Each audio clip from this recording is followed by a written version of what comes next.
Well, hello there, you fantastic internet and you super creatures of the beyond. We are ready to do that AI talk of 2024 in retrospective. And there have been many developments since I last did a video about AI. I just realized watching this clip that's playing on the background that they already have pieces outside the board, but all the pawns are in their initial position. So yeah. Oh, and it has that big red button next to it. I don't know, maybe in case the claw tries to attack the other person. Talk about security issues. Yeah, interesting. I really like this clip. So, what's new with AI? Well, plenty to be honest. But I still believe that, in my opinion, AI is overhyped. Because really, what we are being told it's AI, it's not really AI. It's just, as I said many times, a software that can mimic human beings in a way. But it's just a large library that can do fast selections between the prompts that you type. And it's clever, but it's not really artificial intelligence. It's more intelligent algorithms. That's all. But slowly, they are becoming more and more integrated into our life. And that's all right. We can't stop evolution, technological evolution, I mean. And just like anything else in our past, like cars and computers and literally every um, profession that has become more enhanced by technology has eventually been accepted by society. And so it will happen with these algorithms. What is crazy is that there is an invisible race, or maybe it's not that invisible, but all the big companies like Microsoft and Apple and whatnot out there, they're trying to integrate AI into their operating systems. So, well, in a way to spy you better, obviously. But in another way to create these personal companions so that when you type or say something, it instantly finds you everything you need at the tips of your fingertips, which is really nice in a way because imagine like wanting to learn something and you always have to put the effort of going through all the source materials and looking for all the sources and finding the most efficient places to do it, and then there comes this AI and tells you, well, I know exactly what you want based on what I have analyzed on millions of people that I'm spying on. And well, it's not really spying, but it's kind of in a gray area, you know. They're analyzing data and learning all the time, but it's also an invasion on your privacy because it really learns who you really are. And at the end of the day, this AI are not autonomous. There are people behind them. There are companies and um, groups that analyze all this data in a bulk. They might not analyze your data specifically and not your most sensitive data, but all the metadata that is collected can create online profiles and online behaviors that you have. So it can be used to better target you with ads and things like that. And you might say, well, what's the problem? I'm getting bombarded with ads every day. Yeah, but in the world of consumerism, if companies can find a way to make you buy more stuff, they will appeal to any medium out there. So it's not really a great compromise, let's call it that way. And obviously, AI is a double-edged sword because it can counter that behavior for companies. Like for example, now I'm starting to see online discussions of people where they are getting scammed by AI. And to be honest, they're very good at scamming. And why do I say that? It's not that you would be fooled into believing something that isn't artificial, but they look at all the scamming techniques, and believe me, the internet has a lot of scamming going on under the hood, and they learn from the best. So there was this discussion. I don't have the sources to post them, unfortunately. I might have one video that I can correlate to, and I'll post that in the description on YouTube. But anyway, I was reading online, and there was this um, a freelancer on Fiverr, and out of the blue, there comes this client that just opens up with saying, I need to talk to somebody who is human because there are too many AIs on the internet and I'm so sick and tired of them and I want to interact with real human beings to do this job for me. And the guy was like, yeah, sure. I mean, it's a feeling that a lot of maybe of their customers might have because AI art, this was an art freelancer, obviously. Um, and AI art is not particularly fantastic. Sure, it can fool the eye in many ways, but if you look really closely, you start to see all the deformation and artifacts and so on. Plus, it's there is I don't know how to say it. If a client has specific demands, AI will not correlate those demands perfectly. Unlike an artist who can listen and talk to you and give you feedback. I don't know. It's different when it's human interaction rather than a script on the computer because it's not only that. And although I do believe that AI can learn this behavior as well, but when you're talking to somebody, you wait in real time for them to reply, and you feel like it's a human behind that screen. And sometimes they don't reply immediately. You have to wait a few hours or maybe a day, and then you get the reply or the result and so on. And AI can definitely simulate this behavior, but I don't know. There is a distinct thing there. So the point is that the guy was like, "Oh, this is a genuine client that wants something from me, um, so I can deliver this service." And it was about a physical copy, I believe, that they wanted delivered. So definitely not something that AI can do with ease. But it turns out that the client was actually an AI.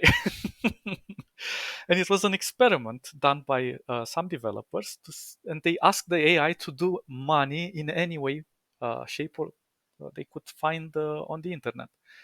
And since they saw that physical copies, drawn copies, were in demand, they realized that they cannot do this, so they hired a real human being on Fiverr to do the art. They bought it at a cheaper price and they sold it to a real client at a much higher price. Obviously, it wasn't a get rich scheme overnight. They made like, I don't know, $100 or something as a profit. But still, it's crazy how they can manipulate our social behavior online to think that they are there on our side, you know. And make no mistakes, companies really are looking for this kind of behavior because corporations on their own are reacting more like AI. So AI and corporations go hand in hand because they look how to make the maximum amount of profit with the least amount of hassle. Because right now there are no rules that stop AI from appealing to any non-conventional way of interacting with you online and to collect data and to sell it or to manipulate it. anything is possible right now because it's kind of an open buffet. Um, Another scam that I saw was another artist looking for, and this is the one that I have the source, and I'll put it in the link down below. It was an artist who was looking for catalogs with references for him to get inspired by.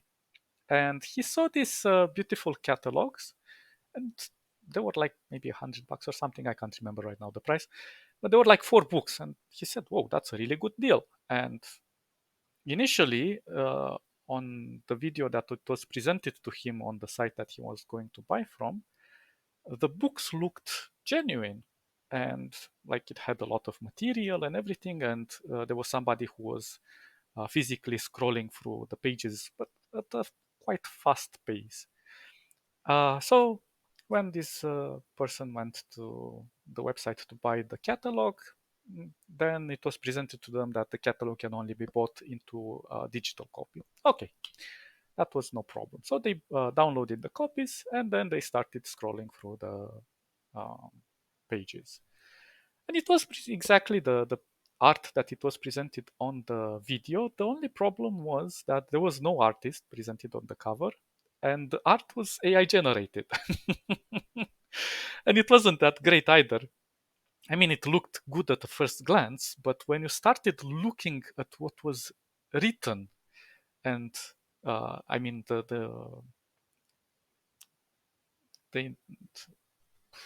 indications of the text was not correlating with the images that were presented on the pages, and it looked everything was looking like it was AI generated. So he went back on the website and realized there was nothing on the website indicating to where his money went, who got it, what the company was about, or if it was an individual, nothing. So it's interesting how AI can uh, very easily hack our minds because we are so used to interact with online environment to think, oh, I'm getting a product. There's a very less likelihood that I'm getting scammed if the product looks very professional. And that's the reality. At the first glance, it looked really, really professional. And in many ways, this puts people in the discomfort zone because this technology is getting integrating quite fast and aggressively, I might add. And people are not really ready. Sure, we will have to devour it at one point, but